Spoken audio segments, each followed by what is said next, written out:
UFC Vegas 96 at the Apex just took place last night, headlined by Jared Cannonier and Caio Borralho. Very, very fun fight night card. Not really a great one on paper, but as usual, these Apex events just seem to deliver somehow. They pull this stuff out. The fights end up being pretty interesting. Let me open up. There were two women's fights to open the card that I wasn't super excited for. Obviously, Josia Nunes looks like a man, fights like a man. She's really dominant, very impressive in a loss to Cavalcante. Always, that was pretty funny to see. But the first fight of the night was Kong Wang versus Victoria Leonardo. I had just turned the fights on. I sat down, was looking at something on my phone, and all of a sudden, bang! We see Kong Wang floors Victoria Leonardo. One shot, one hit, one knockout, immediately down within a first minute of the fight. Kong Wang, she has beaten Valentina Shevchenko in kickboxing years ago. This girl's got fucking power in her hands, dude. Great to see for the 125-pound division. I was very impressed. I was not expecting that. I barely even caught it. I just saw it at the blink of an eye, just a glimpse. Impressive. I gotta give her credit, even though I wasn't looking forward to this fight at all heading into it. Shout out to Kong Wang. She got the $50,000 bonus as well. Looking forward to see what she can do. I don't know what she looks like in terms of her well-rounded mixed martial arts ability, but she definitely has power, and girls gotta watch out for that because most girls just don't have that kind of power heading into these fights. On to the rest of the prelims. Vyacheslav Borralho versus James Lontop. Fun, scrappy fight. These guys just got after it. Vyacheslav Borralho, they just can't give this guy an easy fight, can they? Even after a couple of losses, this guy can't get an easy fight. This guy he's fun to watch, man. He's got great takedown defense, good scramble ability, even though he's not really much of a wrestler, but his striking is just fun. He loves to just get in there and have a hard fight, and I really, really respect him for that. James Lontop came out, showed up, didn't really do much to be impressive. He's just a tough, gritty, nasty fighter. Really, really solid. Vyacheslav was able to just use his kicks to just beat this guy up on the feet and just out-technique James Lontop at the end of the day. Let me go back to the Kong Wang fight and let you guys see the replay. Really, really impressive stuff. Here it is. Good Lord. Here we go. Kong Wang knocks out Victoria Leonardo in the first round. Second fastest knockout in women's flyweight division history. Boom, just one shot. Walk-off KO. Dude. Crazy, man. Very, very impressive. Sorry. Anyway, back to Borralho. He looks really, really good. I think he's better than people think he is, and I think this makes Chase Hooper, who just beat Borralho, look a lot better than other people were thinking. Borralho isn't just some walkover bum, obviously.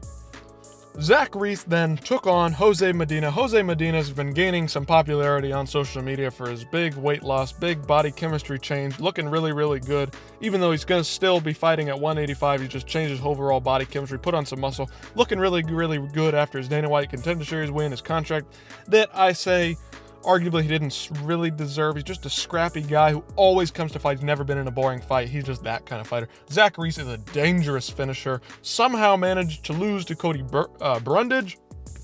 I don't know. This is just disgraceful. He put an absolute beatdown on Jose Medina. As we know, the Hispanics, the stereotypical Mexican chin, hilarious gag going on. I don't know what the heck they're drinking down there in South America, but whatever it is, they're making their chins just ultra giga chad chins where nobody can finish these guys. Zachary Reeves put everything through the kitchen sink at this guy and couldn't get him out of there. Very, very impressive from Zach Reese, and props to Jose Medina for hanging in there for the decision. Zach Reese needs these finishes to move up in the division, and he just didn't get one tonight. Very, very disappointing to see, but respect to Jose Medina, as I just said. On to the next fight. Dennis Bazooka versus Francis Marshall. Fun, scrappy fight. These guys were throwing down. Two kind of just, I don't want to call them dumb guys, but just low fight IQ guys just scrapping it out on the feet, throwing haymakers at each other. Some good body work in there as well. It wasn't the worst fight I've ever seen, but just two guys throwing in there.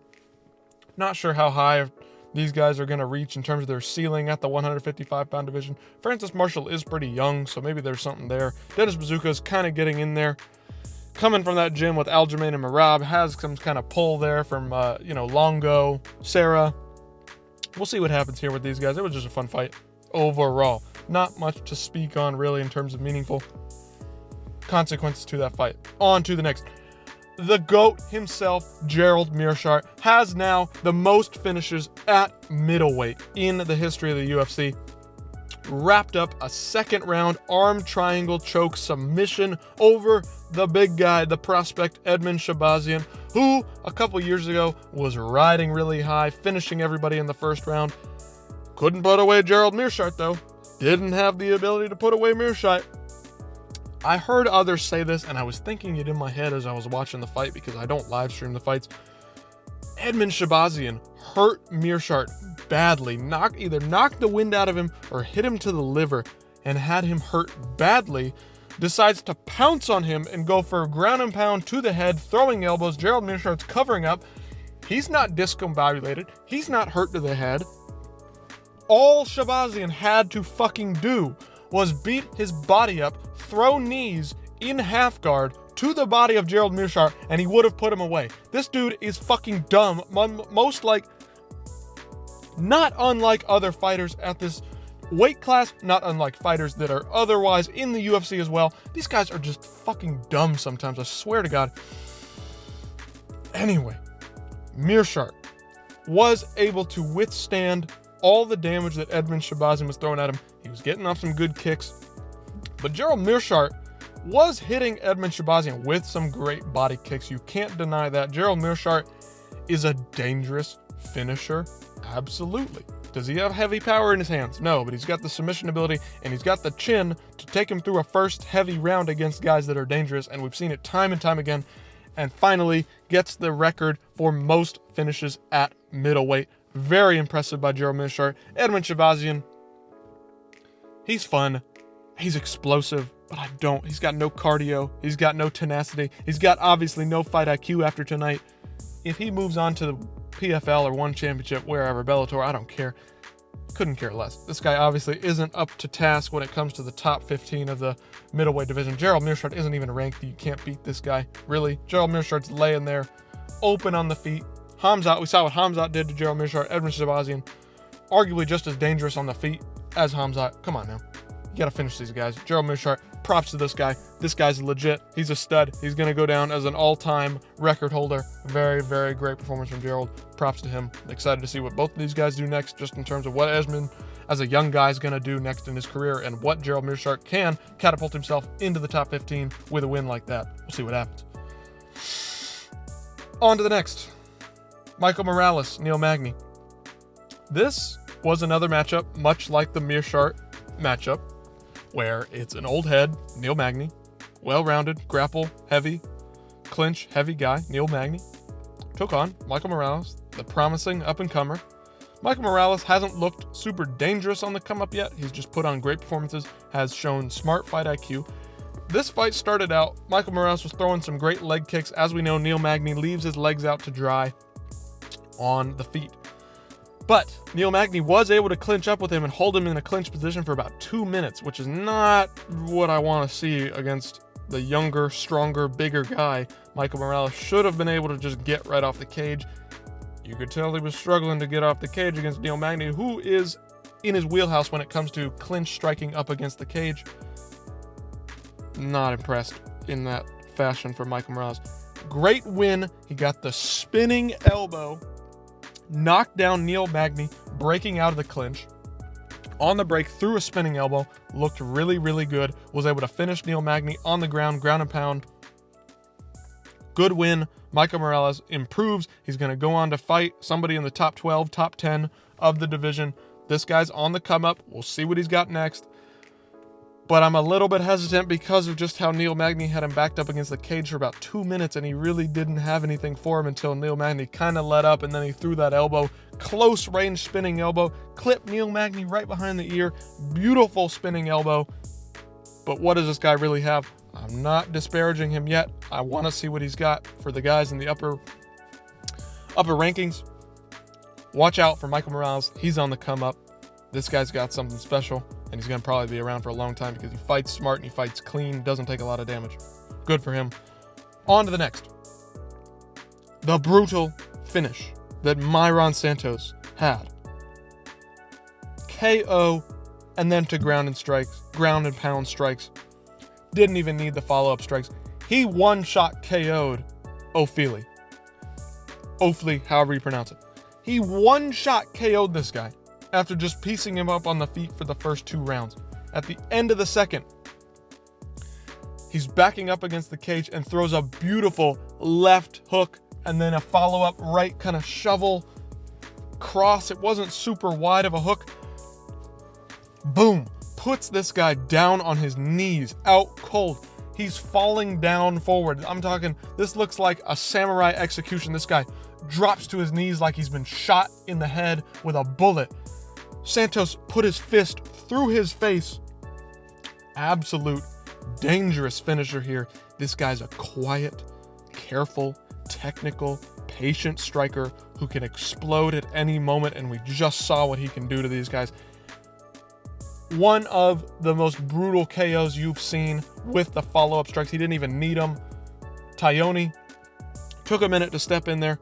If he had let him go and not picked him up and hit him with a couple more strikes as a follow-up, it would have been one of the most iconic knockout finishes of all time.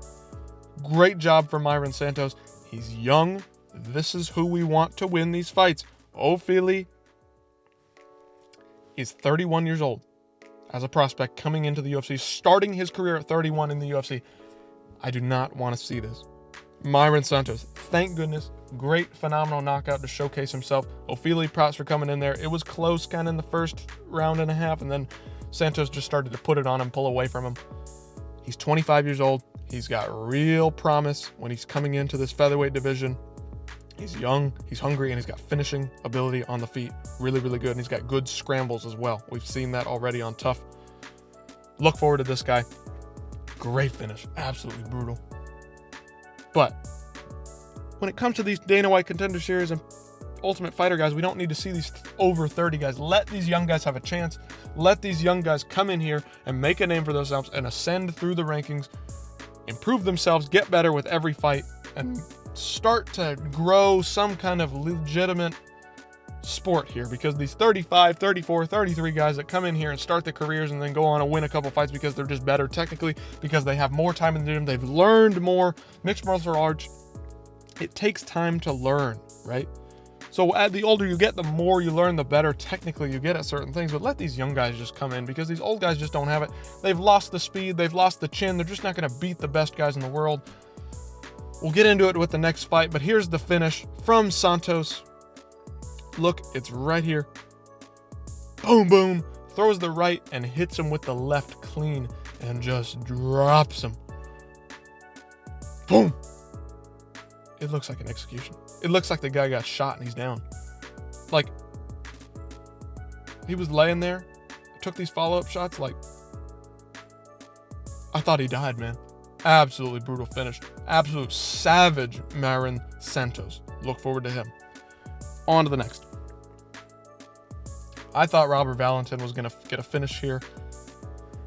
He is a finisher. He is a fun personality. The guy's crazy off his rocker.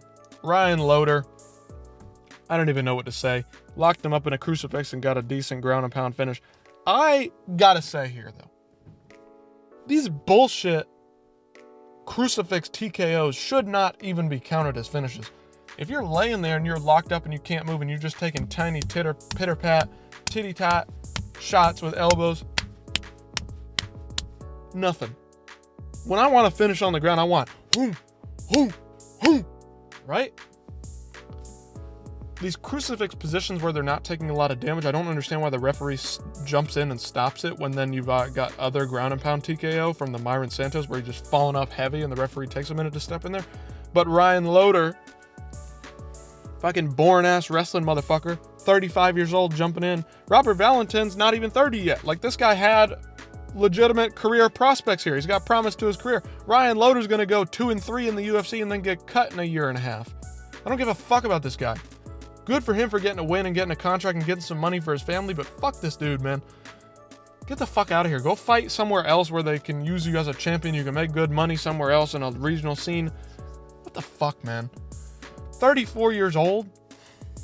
I don't care, man. You're going to lose 3 fights. You're going to win 2, lose 3, dude. Nobody needs to see this guy fight.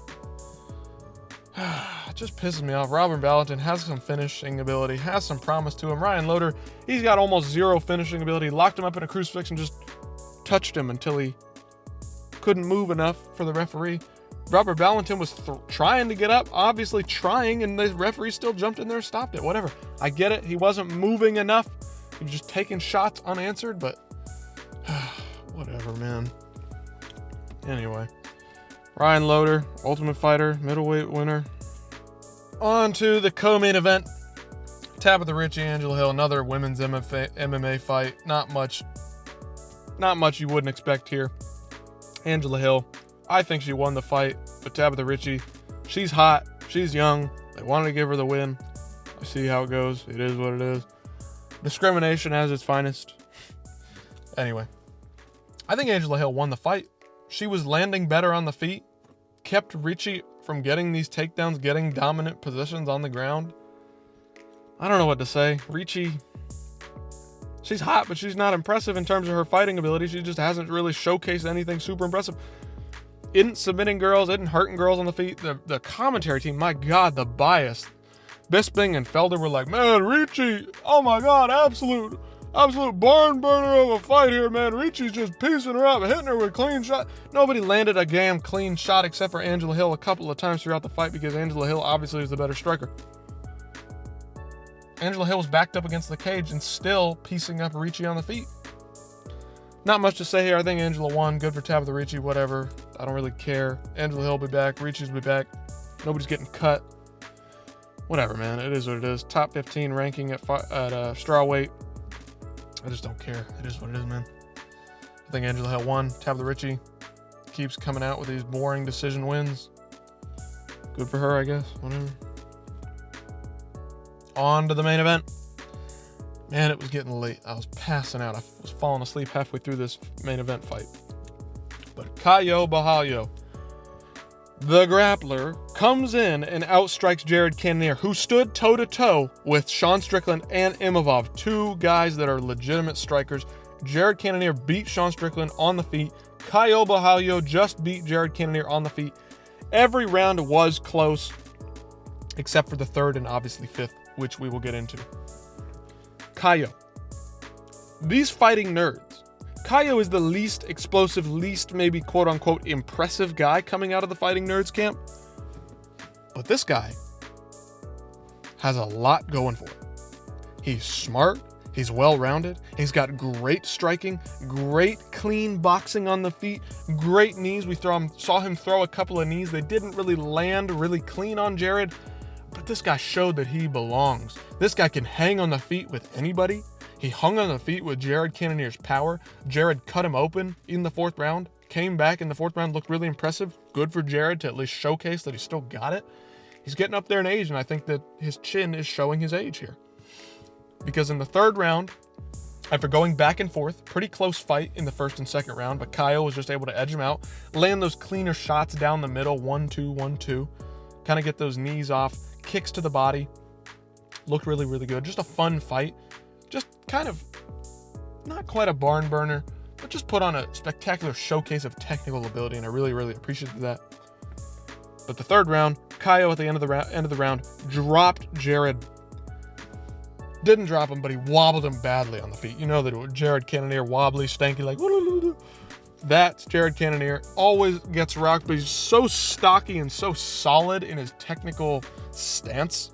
He's really, really just likes to keep everything technical. We know Jared with his rocks, his crystals, his spiritual nature. He just likes to keep everything clean, technical. He's able to stand on the feet because he's got just such a solid stance, but Caio was able to hurt him badly, and you could see it. And we were worried at that point. Anybody who was watching the fight was like, man, I don't know if Jared could last any longer. That looked really bad. Jared Cannonier came out in the fourth round and put a beat down on Caio and arguably won the round in a handed fashion, like just dominated Caio in that round in terms of Caio wasn't in super danger, but he cut him open badly with a left hook. Right here, we saw the big gash on Caio. Really, really impressive from Jared to come back in that fourth round after just getting wobbled badly. In the fifth round, though, Caio came out. It was back and forth on the feet, much like the earlier rounds, but Caio just as Jared was kind of fading away. You just know how Jared fades away, kind of just bounces in, then kind of fades. He always fades to his right. Caio kind of threw a looping jab and then followed up just beautifully down the middle. Let me show you this. Absolutely brutal on the feet. Boom. And Jared goes down. Oh, just throws that right jab, just kind of touches him, kind of hooks around the side, opens him up a little bit, and then throws the left straight down the fucking pipe. Woo! See that blood splatter? He knocked Jared out here. That other one was clearly a wobble. Jared was still awake, still able to stay conscious, kind of wobble around, get his footing back. He put him out. This was like, remember the Impa Kasanganai knockout that Joaquin Buckley hit him with, where he just stumbles, he's out, right? His eyes are closed. And he falls backwards. That was the Jared Cannonier finish here. Caio knocked out Jared here. You can see he's gone, man. His eyes are glazed over, rolled up in the back of his head. He doesn't wake up until Caio jumps on him. So Jared gets knocked out, wobbles there for a second, slowly falls to the ground, leans over, hits the ground, and then Caio jumps on him and starts beating on him, and then he wakes him up. If the Santos knockout earlier was stopped like that, how was the Jared Cannonier fight not stopped? Caio woke him up, and it wasn't an instant knockout, hit the ground, boom, I'm back up. We've seen that. Kelvin Gastelum against Robert Whittaker. Robert Whittaker dropped Gastelum. Gastelum fell to the ground, and the moment his ass touched the canvas, he jumped back up and was wide awake. Jared was out until Caio started landing ground and pound on him. Brutal, brutal. Very impressive by Caio here. The guy, even though Jared's chin is kind of fading him right now, the guy clearly has a little bit of power, something dangerous on the feet nonetheless. Very impressed by Caio here. I think he's going to go on to do big things. These fighting nerds, man, they're smart. He said it in the post-fight press conference, dude. The Alchemist and the coaches that they've got at the Fighting Nerds camp are cooking some good shit up, man. This guy, I think he might be the best one out of all the Fighting Nerds in terms of just overall well-rounded ability. We've seen what he can do grappling, wrestling-wise, and now outstriking Jared Cannonier, who beat Sean Strickland on the feet. This guy's special, man. And I think he's going to be around for a long time. He's still pretty young. He's hungry. He's on the come-up. Caio Borralho gets the win at UFC Vegas 96 at the Apex. Very impressive. Beats Jared Cannonier in a dominant win. Excited to see what he's got next. I will see you guys next time.